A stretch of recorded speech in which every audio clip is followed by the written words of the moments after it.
pasteur, ne me mettez pas lui là. Je veux un plateau où il y a 5 pasteurs qui viennent, j'enseigne. Maintenant, je reviens sur la question de la nouvelle naissance. Pour la première fois dans la Bible, que la question de la nouvelle naissance, prends des notes, a été enseignée.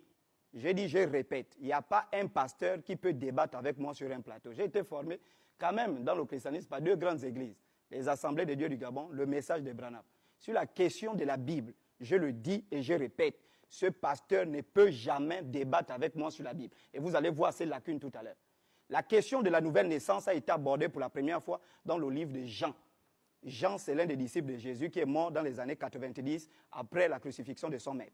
Et dans Jean 3, Jésus trouve, quand je répète ce que j'ai dit, je ne vais plus aller dans les profondeurs, Jésus trouve 3 grands courants religieux qui interprètent la Torah. Bon, qui interprètent le Tanakh, parce que dans le Tanakh, il y a la Torah, il y a le Nivéim et le Ketuvim. Il trouve ces grands courants-là. Il y a qui? Les pharisiens, les sadducéens, les esséniens, et il y avait même les zélotes qui menaient des luttes politiques contre Hérode, parmi lesquels il y avait un disciple de Simon qui s'appelait Simon le Zélote, qui était un rebelle. Jésus arrive, il trouve ces courants-là qui interprètent la loi. Et parmi ces courants-là, il y a le docteur des docteurs d'Israël qu'on appelle Nicodème, qui a un débat avec ses frères pharisiens sur la question de la vie après la mort, la nouvelle naissance, comment accéder au ciel. Pour être docteur de la loi en Israël, il faut vivre une vie de sanctification.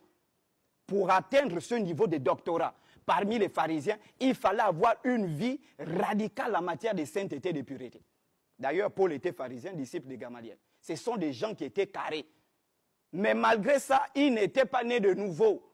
Ils ont débattu sur les questions. Le docteur de la loi, ils n'ont pas trouvé le consensus. Nicodème, docteur de la loi, est venu la nuit voir Jésus.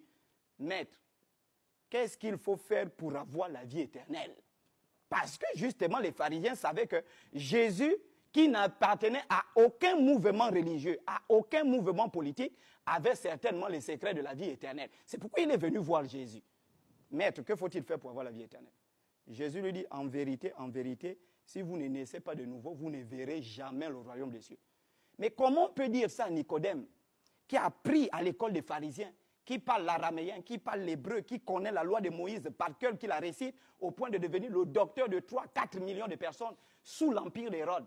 On va dire, si tu n'es né de nouveau, tu ne peux pas rentrer dans le royaume de Dieu. Alors là, la nouvelle naissance, ce n'est plus « je ne vole pas, je ne fume pas, je ne bois pas, je ne fais pas ça » parce que Nicodème avait accompli toutes ces choses. Nicodème lui dit, mais est-ce que je dois rentrer dans le sein de ma mère pour naître? Il dit, mais toi qui es docteur d'Israël, tu ne connais pas ces choses. Si l'homme n'est né d'eau et d'esprit, il ne peut voir le royaume des cieux. Mais Nicodème était quoi? J'ai dit ici, la semaine passée, Jésus n'appartenait à aucune religion. Jésus était animiste et pratiquait la spiritualité. Ça, c'est le premier point. Ensuite, sur l'animisme, je le descends tout de suite, clair. Donc, le premier point, j'explique.